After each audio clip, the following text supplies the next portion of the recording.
Šiandien laidoje matysite. Pasakosime apie įvairių lėktuvų tepimo ir maitinimo sistemas. Kokias funkcijas atlieka skrendantis lėktuvas, kaip taupiai lėktuvuose naudojamas kuras, ką daryti, kad kuras neužsiliepsnotų, kokie bendrosios aviacijos sezono reikalavimai, į ką orlaivių pilotams reikėtų atkreipti dėmesį rengiantis sezonui.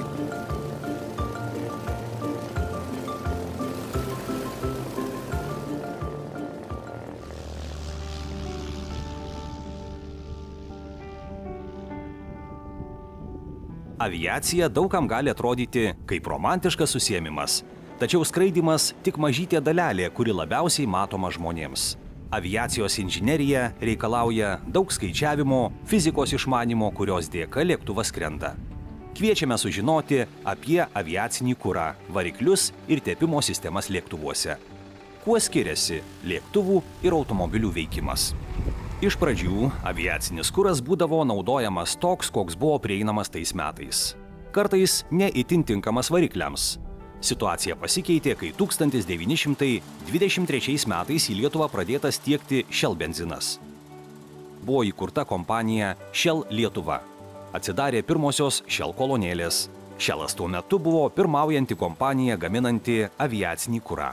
Jie pirmieji pasiūlė aviacijai 100-oktanio skaičiaus benziną ir tas benzinas leisdavo išspausti iš tų silpnesnių variklių žymiai daugiau galingumo po labai nedėlių pertvarkymų, bet tai nebuvo toks masinis vartojimas iš karto tik sukūrus tą benziną, reikėjo jį išreklamuoti. Ir Shellas tą suvokdamas 1930 metais į savo aviacinį padalinį priėmė tokį labai žinomą pilotą, Jimmy Doolittle, kuris paskui vėliau pasižymėjo Antro pasaulinio karo metais, kai suorganizavo pirmąjį Tokijo bombardavimą.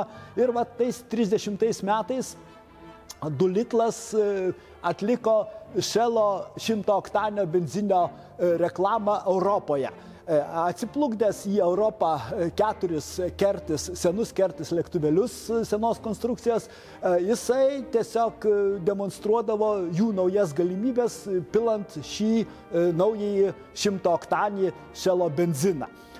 Pradžia turo prasidėjo balandžio 21 dieną Atėnuose ir turas vyko per visas Europos šalis ir baigėsi birželio 22 dieną Helsinkyje.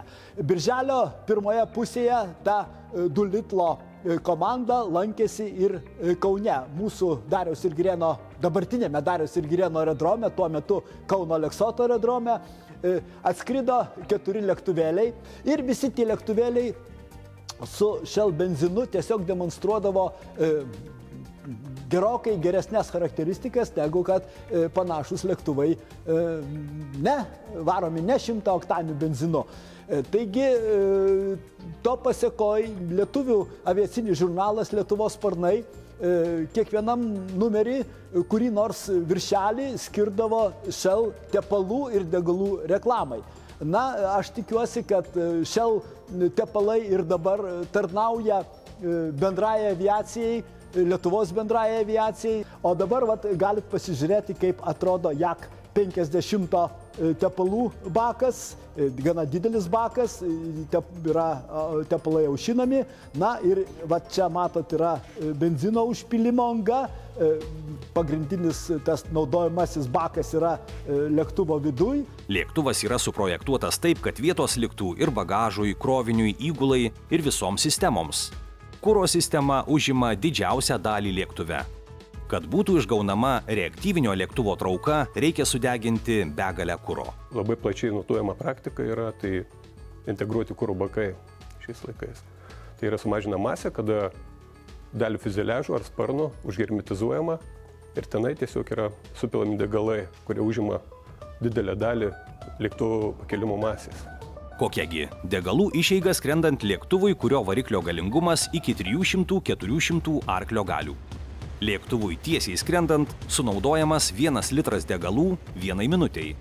Atliekant akrobatinius triukus 2 litrai minutei.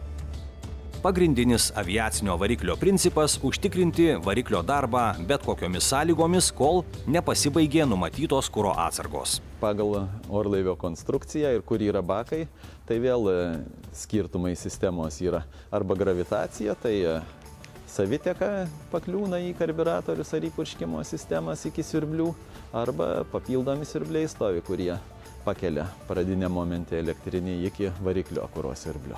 O paskui variklio kuro siurblys slėgį sukuria.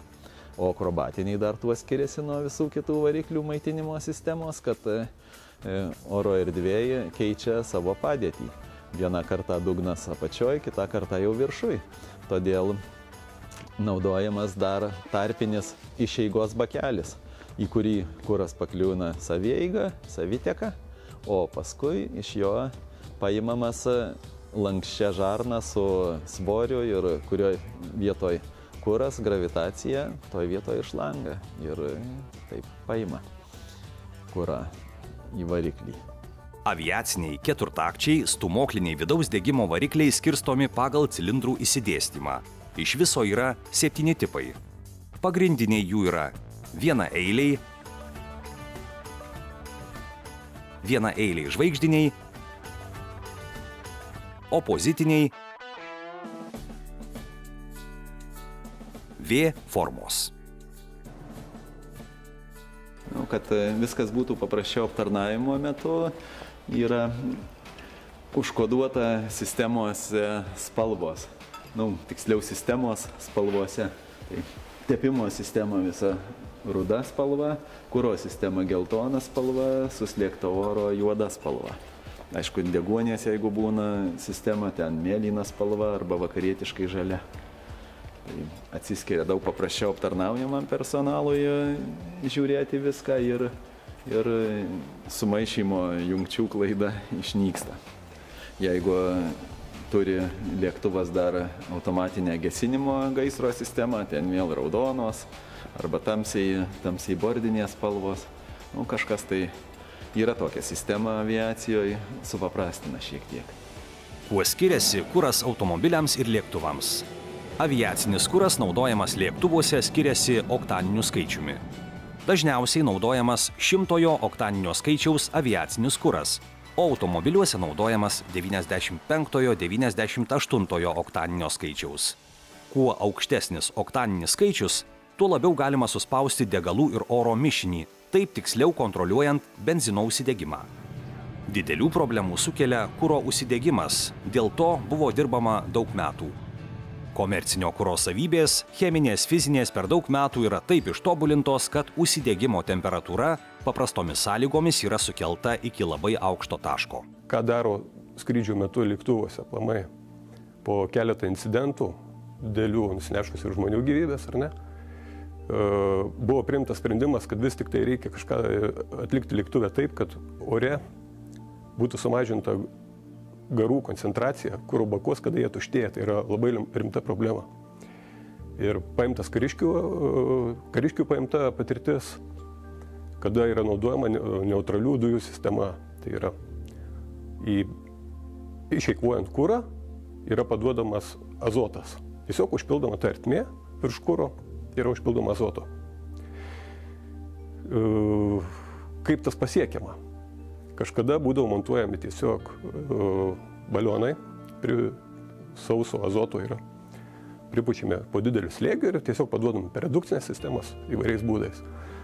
Dabar sistema yra supaprastėjęs, yra vadinama OBIX, montuota inertinių dujų sistema lėktuve, kuri molekuliarinėme lygyje tiesiog filtruoja deguonies ir azoto molekulės. Ir jeigu mes atmosferoje turim apie 21% deguonies, beveik 21%, tai kad neužsiliepsnotų kuras bakuose, reikia sumažinti kažkur apie 12% palikti tik tai deguonies, tada kuras laisvai neužsidega. Kariškiai yra pažengę dar labiau į priekį, 9% iš viso. Yra sumažinta koncentracija, bet tai yra kita truputėlį sfera. Tai komercinėje aviacijoje to užtenka pilnai, montuojamos tos sistemos ir reiškia, bet kokio pažeidimo metu ar kas šita laisva erdvė virš sunaudoto kuro garų koncentracija yra neužsideganti, todėl kad užpildyta neutraliom dujom, azoto. Kartais kuras perpilamas iš vieno orlaivio į kitą, jiems skrendant. Tai leidžia prailginti lėktuvo skrydžio trukmę. Toks kuro papildymo būdas daugiausiai naudojamas karo aviacijoje, naikintuvuose bei tolimojo skrydžio strateginiuose bombonešiuose. Benzinas netirštėja neigiamose temperatūrose. Aviacinis žibalas ten specialų skystį turi įvedinėti, o benzinas netirštėja, tai jo žemos temperatūros neveikia. Liemenyje bakai būna arba sparnuose, arba ir liemenyje, ir sparnuose. Akrobatiniam skrydžiui naudojami vakarietiškose lėktuvuose visur bakai liemenį stovi su atskiru išeigos bakeliu apverstoj padėty aukštyn ratais, kad galėtų maitinti. O rusiški seni lėktuvai, tai kai kurie vajakai naudoja iš sparnų bakų kurą. Bet irgi subėga į gravitaciją į išeigos bakelį. Tam išeigos bakelį yra žarna lanksti su svoriu ir būna ta žarna panardinta į kurą ten, kur kuras tuo momentu. Nesvarbu, ar skrenda 90 laipsnių posvyrį, ar ant nugaros apsivertęs lėktuvas.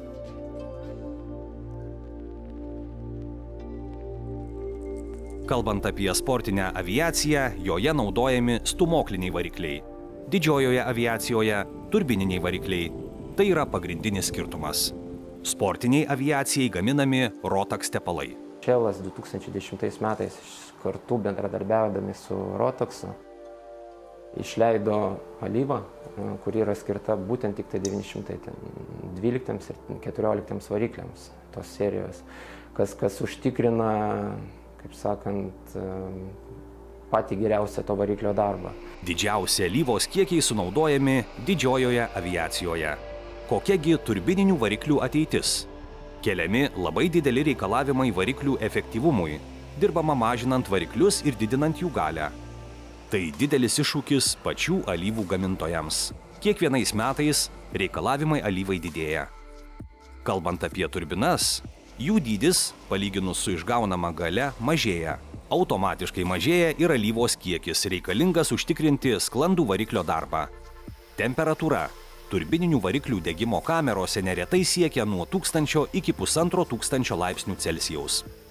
Aviacinės alyvos, tarkim, visuomenė plačiai žinoma yra tepalai, bet šiaip tai jau alyvos yra, kad atskirti. Tepalai tai yra konsistenciniai, alyvos tai yra skystos, hidrauliniai skyšiai yra hidrauliniai skyšiai. Tai variklinės alyvos, vėlgi keliami itin aukšti reikalavimai, tai yra išlaikyti tepimo savybę, esant temperatūram, kada iš neigiamų į teigiamas, kada pats variklis yra labai įkaitęs ir labai didelis apkrovas yra pačiam varikliui traktą. Pasaulyje aviacijoje gamintojai alyvų yra įvairūs, bet vienaip ar kitaip remiasi dviejų žinomiausių kompanijų Texaco ir Shell pagrindų, kurios gamina alyvas. Visos kitos kompanijos daugiau ar mažiau perka jų bazės, deda savo priedus ir taiko prie savo. Kadangi gamintojų variklių irgi galima išvardinti geras 20 žinomų per pasaulį, kurie adaptuoja kažkokią tai paėmę alyvą savo konkrečiam varikliui. Jie daro bandymus, jie išgauna fizinės cheminės savybės alyvų, kurios reikalingos, kad nekiltų korozija, tarkim, detalėse, nes labai daug yra tokių paslėptų dalykų, apie kuriuos niekados net nesusimastysi, tarkim, įpylė alyvos, kokie ten po ranką pasitaikė, ar ne. Kažkur tai po kažkiek tai laiko pradeda koroduoti velenai ir dar kas nors, kuriuose šarmingumas padidėja, ten dar kas nors nuo aukštų temperatūrų, kur net laiko alyvą.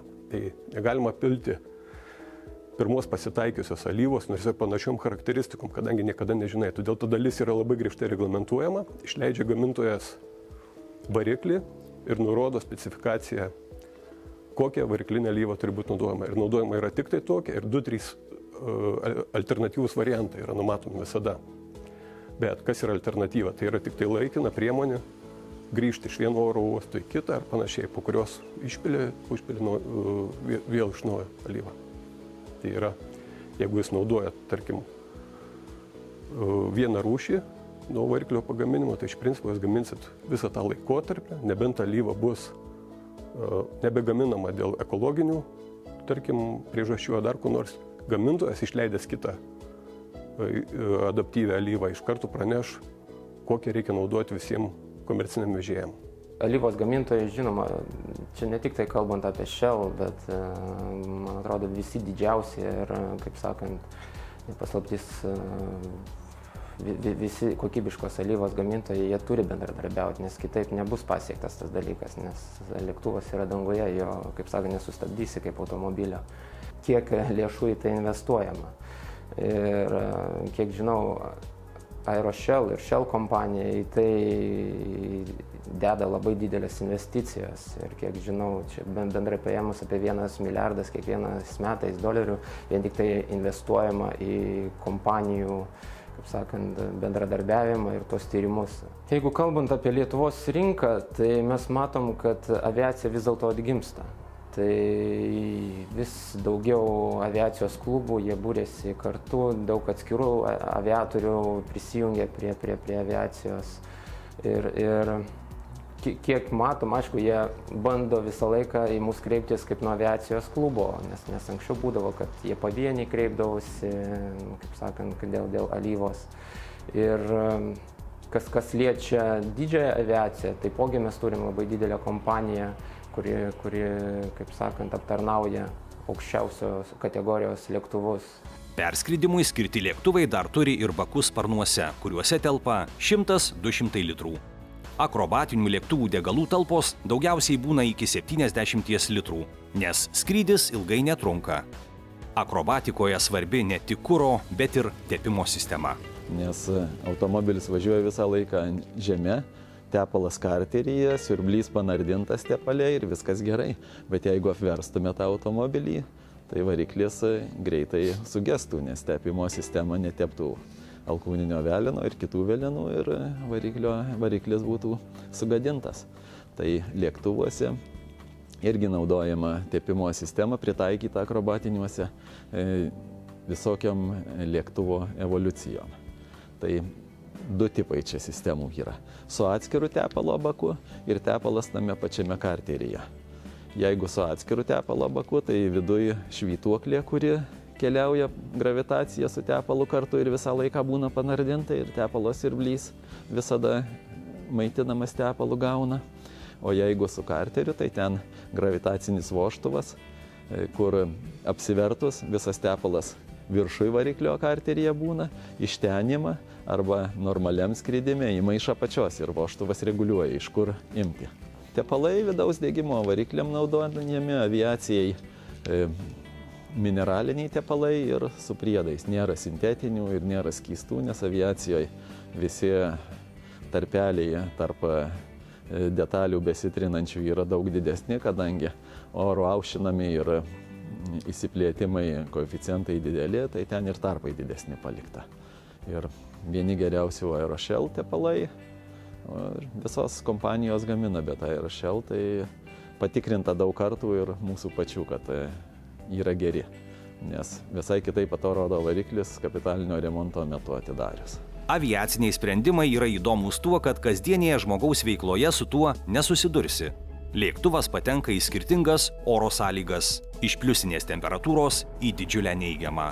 Šis drastiškas pasikeitimas bet kokią drėgmę paverčia ledo kristalais. Todėl kuras yra šildomas ir vėliau paduodamas į variklį. Kuras tuo tarpu yra šildomas lėktuve. Jis tiesiog yra pašildomas iki tam tikros temperatūros, paduodamas į variklį. Variklį yra šilumokaitis. 2 darbus atlieka. Per tą patį šilumokaitį aušinama yra alyva ir tuo pačiu pašildomas yra kuras. Kadangi prie labai žemų temperatūrų vandens kažkoks tai kiekis kure visada yra. Jis labai mažas, bet jis visada yra prie labai žemų temperatūrų, jis linkęs kristalizuotis. Tai va tokiu būdu mes išvengiam kristalizacijos, filtrų užkišimų, purkštukų ir viso kito. Tai yra savaiminio variklio išsijungimo dėl vandens patekusio į kurą kaltės. Susipažinote su lėktuvo veikimu, o kokie yra bendrosios aviacijos sezono reikalavimai. Į ką reikėtų atkreipti dėmesį pilotams, rengiantis orlaivių sezonui.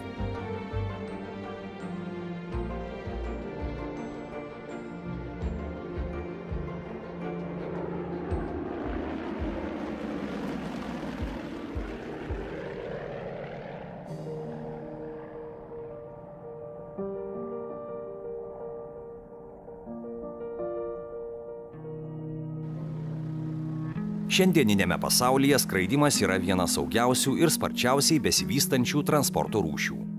Pagrindinis tarptautinių aviacijos organizacijų tikslas yra padaryti saugią sistemą dar saugesnę. Saugos reikalavimai taikomi tinkamumas skraidyti, orlaiviams taikomi. Galima grubiai padalinti 3 grupės visus orlaivius. Tai yra komercinės aviacijos orlaiviai, bendrosios aviacijos orlaiviai ir dabar pas mus yra įteisinta nereguliuojami, taip vadinami orlaiviai, iki 120 kg konstrukcijos svorio. Komercijos aviacijos orlaivių mes kontroliuojam netiesiogiai, dažniausiai per prižiūrinčias organizacijas. Mes jas prižiūrim ir tvirtinam kaip ir pačius orlaivius. Ir specialistus mes tvirtinam. O bendrosios aviacijos tenka daugiau su jais susidurti, mes juos tikrinam dažnai tiesiogiai, ypatingai privačius orlaivius ir taip vadinamas eksperimentinės aviacijos orlaivius. Kas daroma dažniausiai ne taip, ką mes norėtumėm akcentuoti, tai kai vykdom orlaivių tinkamumą skraidyti patikras, mes vertinam, ar orlaiviui yra atlikti visi būtini techninės priežiūros darbai, ar jie yra atlikti tinkamai, ar pats orlaivis yra saugus skristi. Deja pasitaiko tokiu atveju, kai licenzijuoti techninės priežiūros specialistai deklaruoja orlaivio žurnale, kad viskas yra padaryta taip, kaip parašyta, jis yra tinkamas. Deja, mūsų patikrų rezultatai kartais nebūna tokie džiuginantis, randam neužsuktų varžtų, įtrūkimų konstrukcijos, kuriuos kartais nuo mūsų bandoma paslėpti, maskuoti, po to teikti, kad čia viskas buvo gerai, kai aš žiūrėjau, kai tikrinau, perlūžo, atsisuko. Tai viena, sakykime, medalio pusė yra galbūt pačių specialistų mentalitetas, kita medalio pusė žmonių supratimas apie ir požiūris į skrydžių saugą. Taip pat problemos iš orlaivių registracijos pusės. Pateikiami ne visi dokumentai iš karto, jie teikiami etapais, kai jau mūsų specialistai pradeda žiūrėti ir sako, aš neturiu to ir to. Atitinkamai tai ištempia visą orlaivio registravimo procesą laike ir išbalansuoja mūsų darbą. Tada būna, aišku, daug nepatenkintų žmonių, kodėl taip viskas ilgai užtruko, bet kartais tai nutinka dėl jų pačių kaltės. Yra 2 aviacijos kryptys. Viena sertifikuota, kita taip vadinamoji eksperimentinė. Europos komisija diktuoja visus sertifikuotos aviacijos standartus, o eksperimentinė aviacija yra reguliuojama civilinės aviacijos administracijos. Asmuo įsigydamas orlaivį turi pasirinkti, kokioje aviacijoje jis nori dalyvauti. Jeigu jis dalyvauja sertifikuotai aviacijai, taip, yra pliusų. Tu gali laisvai keliauti nevaržomas per valstybės.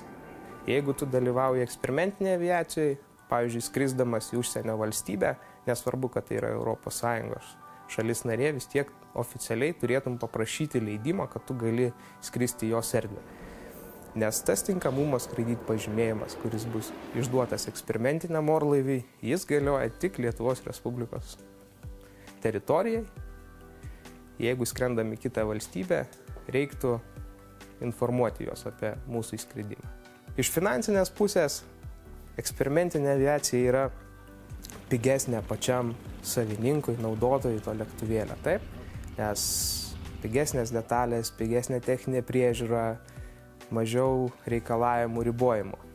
Jeigu mes turim sertifikuotą aviaciją, mums iš karto išauga techninės priežiūros kaina, išauga orlaivio palaikymo kaina, nes nepaslaptis tie mažiesiam orlaiviam dažniausiai techninės priežiūros darbai yra atliekami kartą į metus arba kas 100 skrydžio valandų. Tos darbus gali atlikti tik licenzijuoti specialistai arba atitinkamai licenzijuotos įmonės. Ir, žinoma, turi būti dedami su orlaiviu sertifikuotos detalės, su atitinkamais lydinčiais dokumentais. Tai yra viena vėlgi iš problemų atliekant mūsų, sakykim, patikras, kai vertinam orlaivius, kad pridėta detalių, kurios neturi lydinčių dokumentų. Tai negalim pasakyti, kad ta detalė yra saugi, kad ji nesulūš, nesuges.